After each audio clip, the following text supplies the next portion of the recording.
ഫ്രണ്ട്സായി നമ്മളിന്ന് നിൽക്കുന്നത് മാമാങ്കത്തിൻ്റെ ഒരു സ്മാരകമായ മണിക്കിണർ എന്ന് പറഞ്ഞ സ്ഥലത്താണ്. അപ്പോൾ ഇത് മാമാങ്കത്തിൻ്റെ സ്മാരകങ്ങളിലെ നാലെണ്ണത്തിൻ്റെ ഇതാണ് നമുക്ക് കാണാം.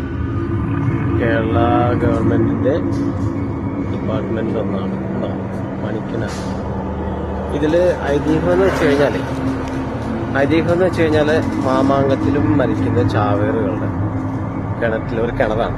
ആ കിണറിൽ കൊണ്ട് മൂടി മൃതദേഹങ്ങളെല്ലാം കിണറിൽ അപ്പോൾ അതിൻ്റെ ഐതിഹ്യമായിട്ടുള്ള ഒരു മാമാങ്ക സ്മാരകമാണ് മണിക്കിണർ. ഇവിടെ ഇനിയും മാമാങ്കം റിലേറ്റഡ് ആയിട്ടുള്ള എന്തൊക്കെ സംഭവങ്ങൾ ഇവിടെ അടുത്ത് തന്നെ ഉണ്ട്. നമുക്ക് കാണുമ്പോൾ കണ്ടോ മണിക്കിണർ, നിലവാടതറ, മൺമറ, മന്ദർക്കടവ്, മഴക്കാമണ്ഡപം, ആവമൂന്ന് ക്ഷേത്രം, ചങ്ങമ്പള്ളി കളരി,